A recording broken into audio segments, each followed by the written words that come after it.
Sasa mimi pale, naomba ukae. Kuna kihoteli moja kiko mpaka leo kinaitwa Butiama. Kinaitwa Butiama hapo Magomeni. Nilikuwa natoka mimi pale hostel KKT, navuka barabara kwenda kula Butiama. Kidogo tu rufu yake iko hapa. Aliyekuwa anakula Butiama hoteli. Si hoteli, kiko mpaka leo. Kuna siku moja nataka nikale hapo tena.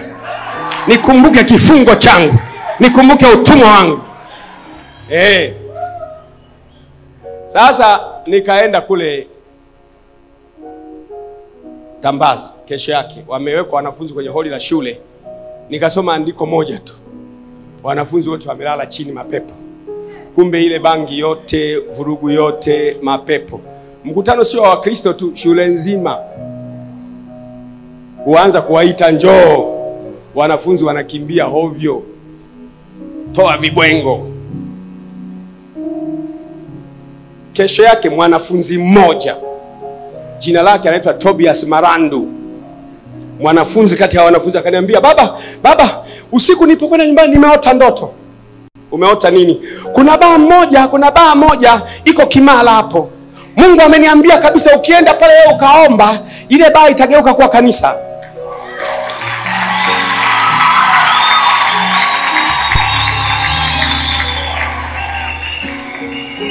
Tobias Marandu ananisikia mpaka sasa hivi, yuko Marekani, huwa anasikiliza vipindi vyetu. Nikamwambia mimi na mimi kwenda twende. Kesho yake tukaenda na yeye mpaka kwenye baa. Tukakuta baa jioni hiyo, tukamkuta Makasi na Dr. Lemi wanapiga pale. Pamechemka baa, na kuambia baa maarufu. Tukaingia pale, mimi nikakaa kwenye baa, wanaimba pale. Wanaimba siku ya kufa nyama ya udongo. Anaimba Mzee Makasi pamoja na Lemi Ongara. Nikafika mimi pale, yule kaka anasikijana wa shule anasema, "Baba ulikuwa umekaa hapo. Ulikaa hapa afu kaomba. Afu hii baa ikageuka kuwa kanisa." Nikasema nionyeshe ulivyoona kwenye ndoto, nionyeshe. Itakutokea kama ulivyoona kwenye ndoto. Nasema kama ulivyoona ndivyo itakapotokea kwa jina la Yesu. Anayeamini aseme haleluya. Nikasogea kwenye meza moja. Nikamuuliza kijana, kwenye ndoto nilikuwa nimegeukia wapi? Akasema ulikuwa umegeukia hivi. Nikamuuliza nilikuwa nakunywa nini? Ulikuwa unakunywa soda, Coca-Cola? Nikasema leta Coca-Cola hapa. Namuuliza baada ya kunywa Coca-Cola nikafanyaje? Uliomba? Nikaagiza Coca-Cola. Nikasema Baba nakushukuru kwa kuwa hii baa, na ilikuwa baa ya Profesa Mbilinyi aliyekuwa waziri wa fedha wakati ule. Nikasema hii baa umenipa, na walevi wake na wacheza mziki wake umenipa.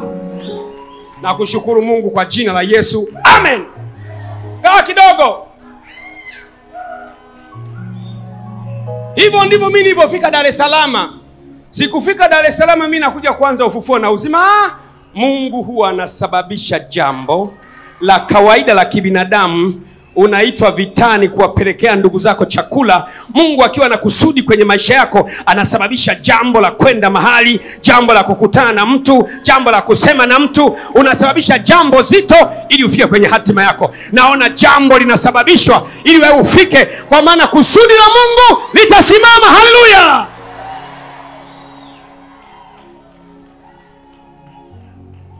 Baadaye nikamuuliza yule kijana, mwenye jengo namfahamu?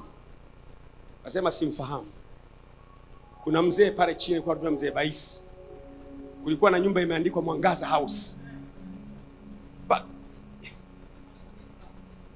94 nyumba imeandikwa Mwangaza House. Lakini ile baa inaitwa Hunters and Tours Club. Kwa hiyo nikamuuliza yule mzee, unamfahamu mwenye jengo? Akaniambia mwenye jengo anakaa Keko. Nikamwambia dogo nipeleke. Mimi mgeni Dar es Salaam, ulizia. Kijana na mwanafunzi wa shule akaniulizia mpaka tukaondoka kwa daladala. Huyo mpaka Keko. Kamkuta mzee hapo. Mzee Nikamwambia mzee, mimi ni mchungaji. Kuna jengo lako kubwa pale la baa nataka kulinunua. Wakati huo sina shilingi hata moja mfukoni. Wewe zungumza, usiogope, zungumza. Wewe zungumza. Akasema ikawa. Utaona kwenye Biblia Mungu akasema. Maji yaliyo mahala pamoja yakusanyike. Mungu akasema. Ule mstari wa 31, Mungu akaona kila alichokifanya ni chema. Ukisema, alafu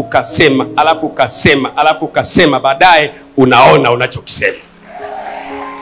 Usiogope kusema. Akaniambia, bwana, unatakaje? Nasema nalitaka hilo jengo. Unazo hera? Mchaga. Kumbe naye alikuwa ameuza kutoka kwa Profesa Mbilinyi, ameuza kwa Mchaga mmoja. Nikamwambia ninazo hela. Akasema milioni 40. Wakati wa milioni 40, ingawa unaona hata sasa hivi inatisha bado, si ndio? Je, wakati ule miaka 29 sio au 30, sasa hivi inatisha. Wakati ule nikamwambia mzee, niko sawa, hamna neno, sina hata ndururu. Kinachoanza ni vision, provision follows. Vision begins, then provision follows. Do not plan according to your pocket. Plan according to God's pocket. Nikamwambia, lakini mzee, wacha mimi tuanze kwanza na kukodi. Tuandike ule mkataba wa miaka wa milioni 40. Takulipa ndani ya miaka 2 tu.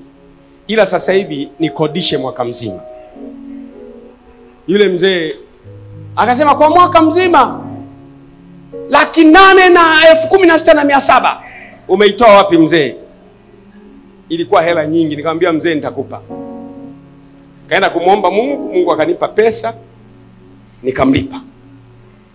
Kodi ya mwaka niko mimi mwenyewe. Mimi nilikuja, wewe haupo, umekuja baadaye. Wewe umekuja kabla hujakuwako, mimi niko. Sasa mimi nikasaini mkataba. Kulikuwa mle ndani kuna meza 300. Ilikuwa ni baa kubwa, kuna meza 300 na viti karibu 6 kila mahali. Viti almost 700 na 800. Kuna code room, kuna yani facility yote ya baa, kila kitu, majiko ya kuchoma nyama. Kesho yake ile mzee akaniambia, nimekupa. Akasema umeruhusiwa uingie. Akaniambia, sasa walevi utawafanyaje? Kuna mtu alikuwa anaendesha hiyo baa, jina lake anaitwa Mabomu. Mimi nikaingia pale. Nikamwambia Mabomu, bwana, hapa nimesaini mkataba. Akasema, bwana, mimi nina ratiba maalum ya nani wacheza muziki, Lembi anakuja kesho, Sia anakuja kesho, orchestra Matima anakuja kesho. Nikamwambia, mimi sitakukatiza mkataba wako. Waache waje. Wataendelea kipande hicho na mimi nitaendelea kipande huko. Tutaelewana tu. Tutaelewana tu. Wakaja pale.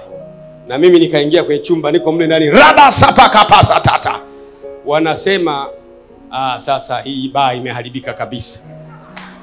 Imeharibika kabisa. Wakaondoka walevi siku hiyo. Yule mwenye baa akakasirika sana. Kumbuka mimi niko peke yangu. Nikaenda kulala nyumbani. Kurudi usiku kesho yake, viti vyote vimeibiwa. Meza zote zimeibiwa. Code room imeibiwa. Kila kitu kimeibiwa, imesafishwa. Hamna kitu chochote. Na mimi nilikuwa najua na viti kama 600 na meza za chuma. Na viti vyote vya chuma vingekuwepo mpaka leo. Vimeibiwa vyote. Na wauliza majirani, nini kimetokea? Akasema, yule bwana mwenye baa ambaye alikuwaga akifanyia kazi hapa alileta jana fuso. Imepakia, tunajua wewe ndio unapakia. Kulikuwa na fuso 3. Nikamfuata, bwana, vipi? Akaniambia, kama una ushahidi nipeleke polisi. Kama uliniona au nipiga picha au nini. Kwa hiyo Mungu akiwa na kusudi na wewe haimaanishi utapata matatizo.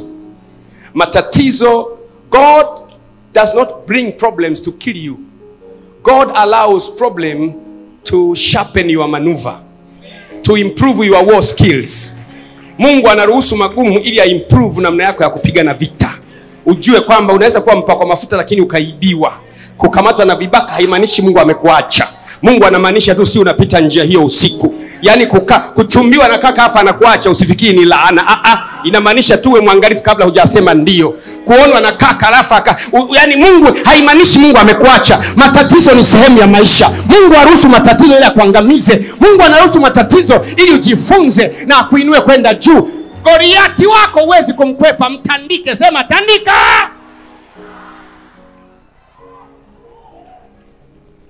Every problem I meet raises me up above storms and seas and waters. Kila tatizo nalokutana nalo mimi huniinua juu. Leta lingine kama unalo tatizo. Leta. Jo. Nyuma ya kila kuinuliwa yuko Goliath. Ili mradi usiyasababishe wewe matatizo. Yasitokane na kupiga watu, na kutenda dhambi, na fitina, na kuvunja sheria.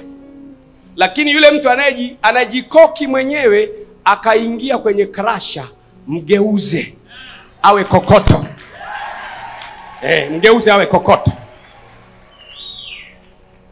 Basi mimi nikaendelea, nimeibiwa. Mwaka sasa umeisha, niko mwenyewe tu. Wale vijana, hasa yule kijana aliyeniambia litakuwa kanisa hapa, ndio mshirika wangu wa kwanza. Na vijana wenzake sasa 3, 4, 5, 6. Juzi nilipokuwa napita Chasimba, napita shina kwa shina, nikakutana na mmoja niliyemkuta shule ya Tambaza akiwa mwanafunzi, sasa ni lecturer wa university Tumaini pale. Kati ya wale walionipeleka pale, mheshimiwa anamwambia, vipi? Mbona umekwanyuka kwenye mkonga? Vipi?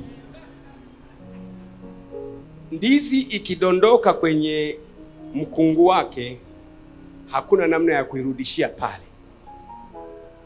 Epuka kudondoka kwenye mkonga. Ukiona mtu anakunyofoa, piga teke. Wako watu ambayo kuinuliwa kwako kumeungana na kuinuliwa kwao. Wako watu ambao hatima yao imeunganishwa na hatima yako. Yesu alisema, nitakapoinuliwa mimi, nitawavuta wengine waje kwangu. Kwa hiyo Mungu ana namna moja kwamba kuinuliwa kwa Daudi, aliinuka na mashujaa wa Daudi. Mungu anafanya kazi, anamuinua mmoja, alafu wengine mnaning'inia pale. Na ukining'inia ukiachia ndio imeenda hiyo. Akiwa anainuliwa unashikilia. Wewe huna mabawa, yeye ana mabawa. Wewe huna nguvu za kupanda juu, yeye ana nguvu za kupanda juu. Huna akili ya kwenda juu, yeye ana nguvu za akili ya kwenda juu. Wewe nguvu yako ni fanya nini? Shikilia, ng'ang'ania. Umenielewa? Unang'ang'ania. Anapanda uko naye. Akitikisika mnatikisika wote. Sio inatikisika unaachia.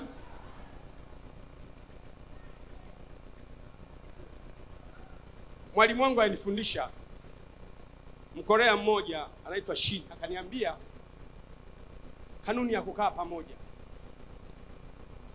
iko sawa sawa na mahindi kwenye debe yakimiminwa, alafu kuna hindi moja likarukia chini, likija kuokotwa litakuwa la juu hata kama lifanyeje.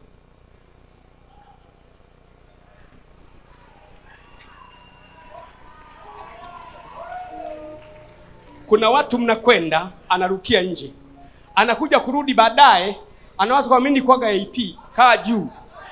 Mfumo umeshabadilika, kaa juu pale. Na bado tunaenda. Sasa ukaisha mwaka mzima, mwaka wa pili, sina hizo milioni 40. Kaa kidogo. Sina hizo milioni 40. Nikasangaa kwa sababu tulisaini mkataba wa mwanasheria na una consequences za kushindwa kulipa. unakajela hapo. Sababu yule Mchaga alitaka kuhakikisha mali yake imelindwa hapo. Nikaletewa wito wa mahakamani, breach of contract.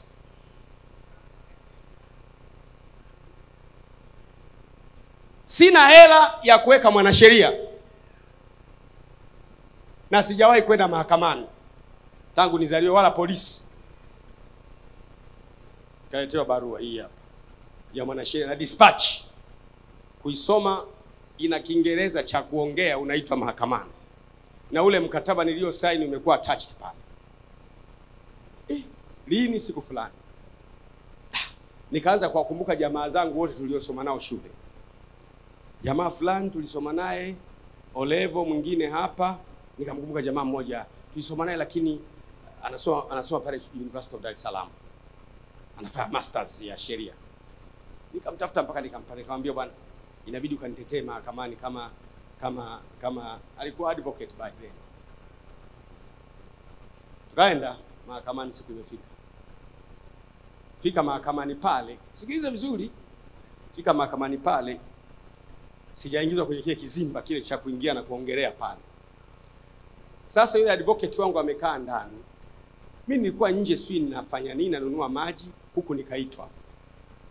Fulani, gozi advocate anasema mimi nipo. Nikaulizwa na mwenyewe yuko wapi? Alikuwa yuko hapa. Hakimu anasema yuko wapi? Alikuwa yuko hapa. Yani hakimu ikawa ni embarrassment. Huyo niliyemleta, kumbuka niliyemleta nimesoma naye la pili. Kuanzia la kwanza, la pili, la tatu tumesoma, tulikuwa tunacheza mpira wote kwa pamoja. Kwa ananifahamu vizuri. Sina hela ya kumpa kwa sababu ni rafiki yangu, tumecheza mpira pamoja. Hakimu akamfokea hapo, bwana wewe unakujaje wewe, mteja umemwacha? Hakimu anaongea maneno. Hakimu akasema shauri nimeliahirisha mpaka mwezi ujao, si tarehe ngapi. Anatoka nje, mimi ndio naingia. Ananilaumu, wewe umenifanya aibike, mimi mtu mzima umeniaibisha wewe. Nimeaibika wewe. Mimi sikutetei kuanzia leo tena. Chukua makaratasi yako. Aniambia chukua makaratasi yako. Sitaki mimi kabisa nikuone tena. Sitaki kabisa, sitaki kukuona. Mimi nikwambia nini? Umeitwa haupo. Mimi nikasema mimi unajua wewe ni advocate. Mimi nina concept ya advocate. Yesu ameingia mahala, ameingia yeye mwenyewe kwa niaba yetu. Mimi nilikuwa najua kwa niaba yangu. Sasa mimi na kule kweli nilikuwa nakunywa maji, najua si advocate yupo. Sasa advocate gani una mimi natakiwa tena? Wakati advocate Yesu ameingia mara moja patakatifu kwa ajili yetu. Jamaa akasema kuanzia leo sikutaki tena. Umenisikia nilichosema? Kwa hiyo mimi nikatoka pale na tafakari sana. Nimeenda na pikipiki. Kipindi kile pikipiki hazikuwa bodaboda. Mwenye pikipiki alikuwa anaonekana wa maana kidogo.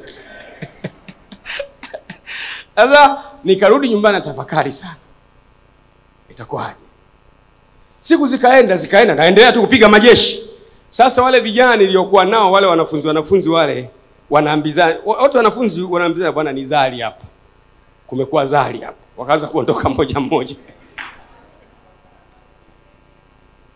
Na hiyo nayo kuambia wote mmoja. Nikabaki mwenyewe. Nikasema mimi siondoke hapa. Kitakachokuja kije, usimwogope Goliath. Usimwogope wala usizime simu kwa sababu ya deni. Ukiwa unadaiwa, nikupe siri ya kuna daiwa. Nikupe siri yake. Ukiwa unadaiwa, wewe ndio unayempigia naye kudai asubuhi mapema. Saa 12 wewe unampigia. Halo. Bwana mimi ni fulani, wewe ni dai. Kusema kweli ndugu yangu, endelee kunivumilia na kuomba sana. Tafadhali nivumilie. Atafoka hapa sasa, bwana mimi wewe weka tu simu sikioni. Mwacha foke. Wewe unajua foke, ande kufoka, anakuza upo, anasema nipo Foke wewe unajua mwisho atamaliza yenyewe. Bwana kesho, ukikosa kesho tutaelewana. Mwambie sawa mzee. Kesho yake asubuhi pigie tena, wewe mzee sijafanikiwa. Atafoka tena, nakuja hapo. Mwambie sawa mzee. Huwa haji. Kwa sababu anajua unapatikana. Shida yako wewe ukidaiwa unazima simu. Waambieni watoto, mwambieni sipo. Mwanaume anaifesi vita, unakumbana vita, yani inanihusu hii. Kumbana Goliati wako, pambana. Haleluya. Sasa siku iliyokuwa inafuata, zimebaki siku kama 4. Zimebaki siku ngapi? Twende mahakamani. Kuna rafiki yangu Muhindi sio maize, sio hindi la kula.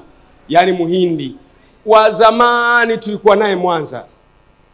Wakati mimi nikiwa mchungaji Msoma, nachunga kanisa Msoma, alikuwa anapenda kunitembelea. Sasa mimi nateremka kwenye mataa ya Ubungo pale, nikamwona anaendesha gari. Akaniasimamisha, Gwajima nikamkumbuka wewe Muhindi rafiki yangu. Akaniambia, bwana, uko wapi? Nikasema niko pale hapo juu. Ndipo tulipo sasa hivi, napopaongelea ndipo tulipo sasa hivi.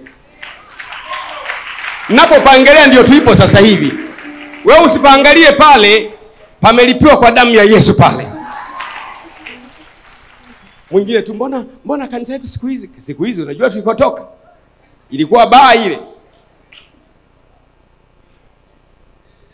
Sasa akasimama yule Muhindi. Alikuwa daktari yeye. Alikuwa anampenda Yesu sana. Nikamwambia niko pale. Akasema, Gwajima twende bwana. Tukaenda mpaka pale. Tumekaa, akasema eneo hii ni nzuri sana, liko juu na nini. Nikamwambia kweli. Ila anadaiwa. Unadaiwa nini? Nadaiwa milioni 40. Una shilingi ngapi? Anasema nilikuwa mahakamani kesho kutwa. Yule jamaa akasema, sasa mimi nina gari moja, Land Cruiser mpya. Nataka nikupe. Nikamwambia unasema? Asema nataka nikupe. Ili kusudi huyo anayekudai ukimpa Land Cruiser hii atakufutia deni. Sababu Land Cruiser wakati wewe ni mali nzuri. Akasema ila iko Mwanza. Ila ni mpya. Sasa mimi naenda na ndege, wewe uje Mwanza uichukue baada ya siku 2. Unaniuzia, unanipa? Nakupa. Mimi nakujua wewe ni mtu wa Mungu tangu zamani. Mungu huinua watu kupitia. Shike mkono mwenzako, mwambie ishi na watu vizuri. Mungu akitaka kufanya muujiza anatumia watu. Basi akanielekeza, alikuwa ni doctor in charge wa Aga Khan hospitali kule Mwanza. Nikaenda kumwambia sasa mwenye gari. Mwenye kiwanja. Mzee, kesho kutwa ni mahakamani, kama siku 4. Mimi nina gari Land Cruiser mpya, nikupe mzee.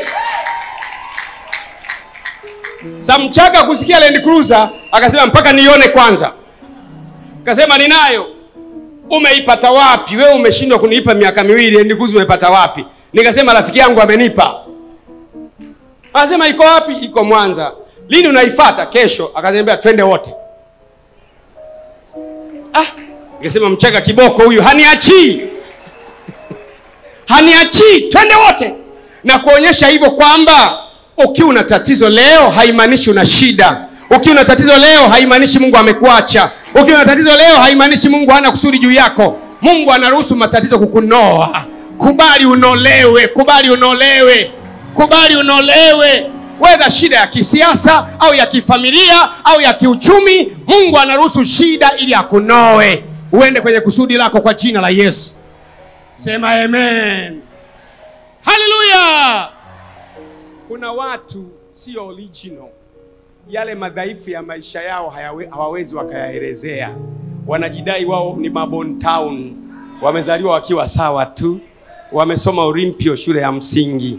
Wakaenda na Nizanaki, wakaenda hawaelezei.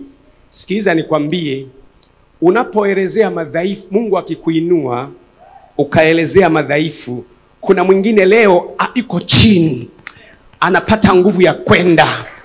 Ndio maana unamuona Yesu alidharauliwa na watu wote, mtu wa huzuni nyingi, ajuae sikitiko, akatemewa mate, akavishwa taji ya miba, akazaliwa kwenye holi la ng'ombe, akawa ni mtu wa kudharauliwa na kutemewa mate, akavuliwa nguo msalabani. Yameandikwa yote hayo. Akavikwa taji ya miba, akapigwa misumari, akakosa mtu wa kumzika, akaja kuzikwa na watu wasiowajua, akawekwa kaburini, siku ya 3 akafufuka katika wafu, amepewa jina lipitalo majina yote.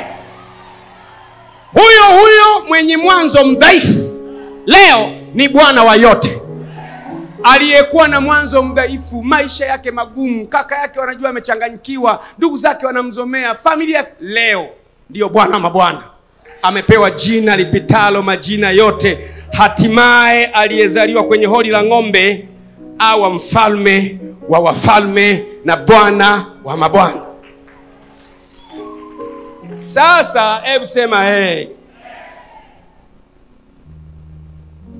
Mzee huyo anasema, unakwenda na nini? Namwambia nakwenda na treni. Mimi nitakulipia treni. Siendi tajiri, nitakulipia treni first class. Mzee, tutaelewana kama hakuna gari kule. Kipindi kile hakuna simu za mkononi. Simu zimo za kukoroga hivi krrr, wewe ukuziona zile. Tukaenda mpaka Mwanza siku 3 tena. Fika kule tafuta mara pa kulala, tukalala. Kesho yake nikaenda kwa yule bwana hospitali, akafungua geti, kuwasha gari mpya. Akaniambia, akapiga magoti. Muhindi akaambia, Gwajima nakukabidhi gari. Mungu awe na wewe, akuinue, akutunze. Hii ni mbegu ya maisha yangu. Chukua hiyo. Naiwasha, inawaka safi. Yule mzee akasema, "Na inaitaka hii mzee." Yule mzee siku tuko naye mwenye anasema, "Inaitaka. Ila ifike Dar es Salaam kwanza ndio tuandike mkataba." Anajua riski, ni riski analyst mzee. Tukawasha gari, naendesha mimi mwenyewe kutoka Dar es Salaam kwenda Msoma, Mgumu, Ndabaka Geti, Ngorongoro, Arusha, Moshi, mpaka Tanga, mpaka Dar es Salaam. Tulipofika Dar es Salaam anasema, "Ikapakiwe nyumbani kwangu." Mahakama imebakiza siku ngapi? 2. Akasema ikapakiwe nyumbani kwangu. Charity. Nikasema, mzee, haiwezi kupakiwa nyumbani kwako, pa tuandike mkataba. Ikapakiwe nyumbani kwangu, charity langu mimi. Nikasema basi sawa, mimi naondoka na kitabu cha gari. Ikaenda kupakiwa nyumbani kwake. Kesho yake nikasema tumwite advocate tuandike mkataba. Na bahati nzuri awe advocate yule ambaye tuliandikishika naye. Basi tukamtafuta yule advocate, atukumpata, tukapata mwingine. Kaenda kuandika kwamba hawa wamekubaliana nje ya mahakama, lakini yule anamwambia, "Bwana, tunakata milioni 40. Anasema hamna, milioni 10 tu inapungua. Mzee bahili hujawahi kuona, nimetengenezewa Goliati. Anasema milioni 10 tu napunguza, 30 naendelea. Kama utaki basi. Niambia sawa. Kaambia advocate, basi andika mkataba kwamba tumekubaliana nje ya mahakama na malipo yanayofuata nitamlipa polepole kwa kadri nitakavyoendelea kupata. Kuna Kiingereza fulani hapo kwa kiwakili hapo. Ambako wakukaona ni wakili tu. Mawakili wana Viingereza vyao ambavyo ukiingia ovyo unaula wachuya. Ikaandikwa, akasaini, akamaliza. Alafu akaniambia kesho yake mahakamani tunaenda hivyo. Kesi inaendelea. Sasa mimi si nikamfuata yule wakili wangu aliyenikimbia.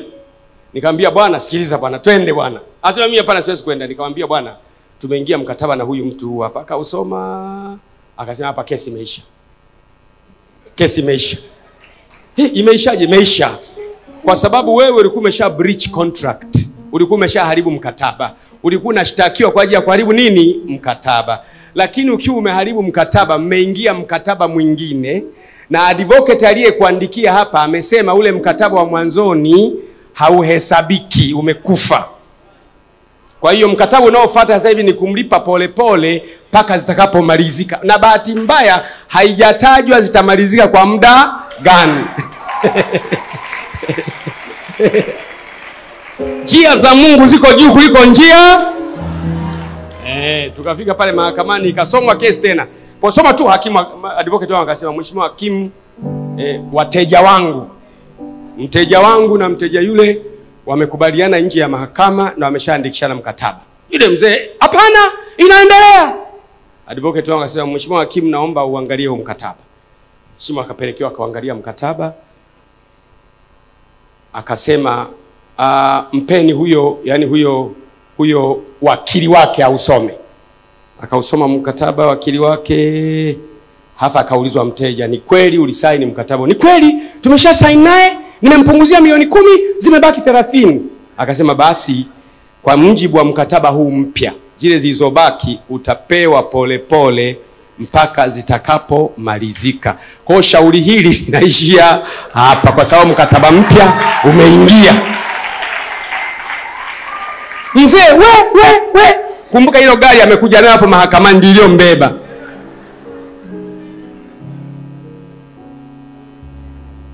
Nilimlipa polepole mpaka iliisha. Na hapo ndipo Ubungo panaitwa Ufufuo na Uzima pale.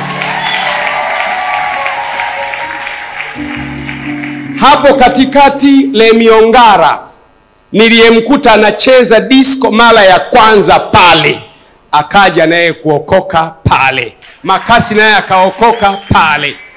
Lemiongara alipookoka vyombo vyake vyote akavileta hapo, na wachezaji wake wote waliokuwa naimba akawaleta pale, na mmoja wao bado tuko naye mpaka sasa hivi, anaitwa Mvula. Mvula yuko wapi?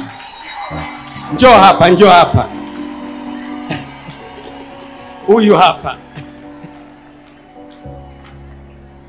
Huyu alikuwa mchezaji wa Lemiongara, ndio mwimbaji. Huyu alikuwa mpiga gitaa solo anaitwa Cox. Alikuwepo mpiga rhythm alikuwepo Yusufu alikuwa anapiga drum anaitwa Subwa. Alikuwepo, wakaimba na wimbo. Baada ya kuwa ameokoka wakaimba na wimbo, kwa heri dunia naitwa na Yesu, dunia kwa heri, kwa heri. Kwa heri dunia naitwa na Yesu, kwa heri dunia, dunia kwa heri. Wakaimba na wimbo. Lemiongala akaenda na mbinguni. Mzee Makasi yuko mpaka leo na wengine wote. Siku ile wako ofisini kwangu, nawaambia sasa orchestra Matimila leo imevunjwa rasmi. Mpiga soro akalia. Yani orchestra Matimila ndio imeishia. Kiofisi changu chenyewe kimeenda upande hivi, anaangalia juu, ndio imeishia kwenye kiofisi kama hiki. Kasema ndio imeisha shehe wangu. Sasa hivi ni Yesu kwa kwenda mbele.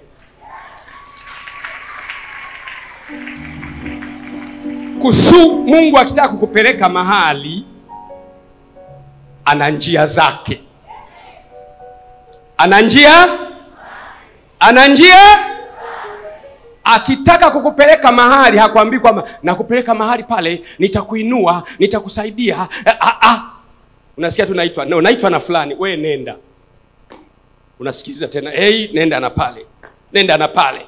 Mungu anatoa sauti yake kwa vipande. Mungu wa nini? Vipande. Hebu sema vipande. Rudia tena. Maisha yako haya unaelekea mahali. Mtu hajanielewa, maisha yako haya unaelekea mahali. Leo Mvura ni mchungaji. Leo ni pastor. Wenzake waliendelea kidogo. Mmoja anaitwa Subu, alikuwa anapiga ngoma, drum. Walikuwa na safina Lemiongara mataifa yote ya duniani huko. Lakini yeye kusudi la Mungu juu yake lipo, halijaisha.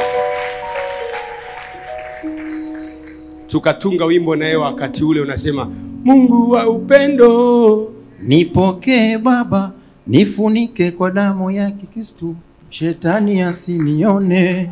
Kwa heri shetani na matunguli yako, namfuata Yesu. Yesu wa upendo, Mungu wa upendo, nipokee Baba, nifunike kwa damu yako Kristo, shetani asinione. Nenda bwana, mpigie makofi.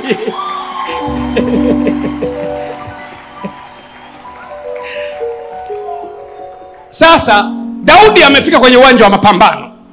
Ile kusudi la Mungu juu ya Daudi limemtoa nyuma ya jangwa alete uwanja wa mapambano. Ametumwa tu. Mungu akitaka kukuinua anasababisha tukio la kawaida sana